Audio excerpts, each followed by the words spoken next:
Hey guys, sorry it's not the best lighting, but that is okay. Today I wanted to just talk about free forming, my forming, no forming. And what do I mean by that? Well, free forming, a lot of you are, I'm constantly seeing in the comments, you're not free forming, you're not free forming. There's nothing that you're doing about your locks that are free form, you know? So, okay, this is probably one of the last videos that I'm going to make about this whole thing. Here we go. So, in the very first video that I made, I talked about why I was locking my hair, the meaning, the symbolism behind it, and I did state that I was going to freeform. For those of you who don't know what freeforming is, it is basically locking your hair or going through the process of locking without manipulation, without. All you're doing is washing your hair, and your hair is basically forming into locks on its own. So one thing about this journey is that it's very, very new to me, and I'm learning something new every single time, every single day, every single day. So something gets added to that list. And when I first made that video, which is about 2.5 weeks old, I really thought that I was freeforming, even though I, sectioned my hair. I did it from a twist out. And I didn't realize that that wasn't even a form of freeforming. Some may call that semi-freeforming. There are so many terms just being thrown around, which is why I hate those types of boxes and terms. Yeah, I really thought that I was freeforming. But then, I decided that I wanted to kind of change things up, and I wanted to create instant locks. I wanted to see a professional so that I can seek guidance because my hair was matting really, really fast at my crown. I have really curly hair, so when I wash it, it really, really tangles together right here. So I was very concerned because I didn't want to end up with like a huge matte ball right in the middle of my head. So I wanted to just, like I said, get some guidance on that as well. So the thing is, people are saying, well, some people, not everyone, but some people are saying, you made this video when you talked about this, the very spiritual side of it, this being a freedom transformation for you, and there's meaning behind this. And because I chose to instantly lock my hair, kind of speeding up the process, or adding like an inch to the length, or doing all these things, basically the opposite of freeforming, then it's really a style and it has no meaning. And I just want to sit here and say that that's not true. Now, the reasoning for me locking my hair, it still stands no matter how I choose to lock my hair. My thing is saying goodbye to my afro. That is a huge part of this transformation for me. Saying goodbye to my afro. I cannot get my afro back unless I choose to comb this out, which will take a lot of time, or if I cut my hair off.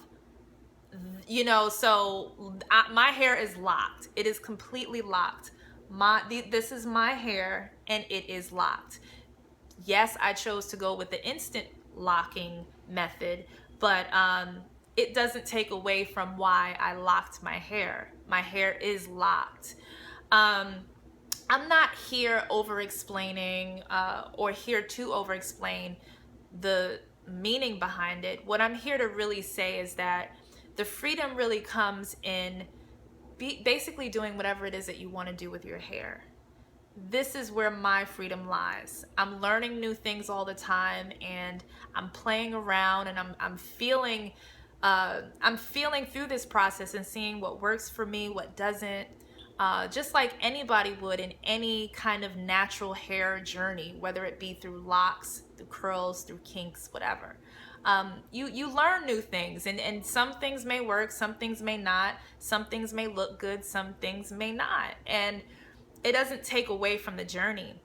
It's funny because even with loose hair, if someone does the big chop and there's this whole deeper meaning behind it, and then if they choose to wear wigs, oh, this fly is getting on my nerves. If they choose to wear wigs through some of their journey, they're not necessarily judged by it. It's still a part of their journey.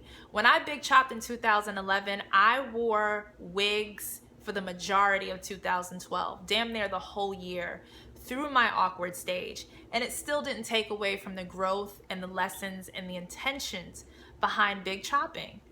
I needed to big chop because number one, my hair was damaged, and number two, I was so tired of being of trying to create these perfect curls and this perfect afro and this perfect look.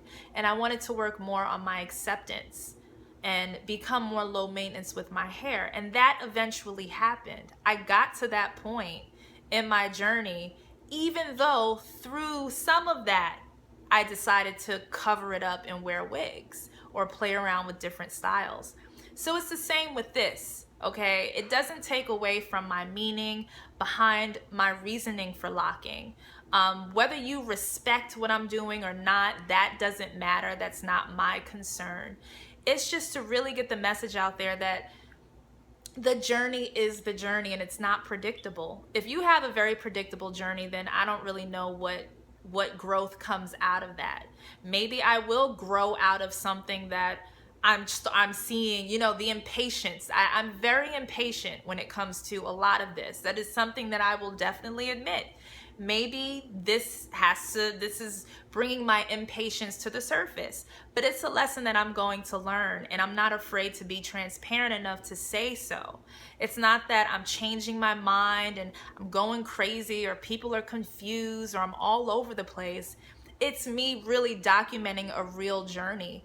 And if I didn't want, if I wanted it to go smoothly and uniformed and the way that it was intended to go, that would be too easy. That would be way too easy. I didn't have to come on here and tell you guys everything that I've done or whatever changes I made. I could have totally just left it to the first video, came back in 3 or 4 months, and none of you guys would have even known that I instantly locked my hair.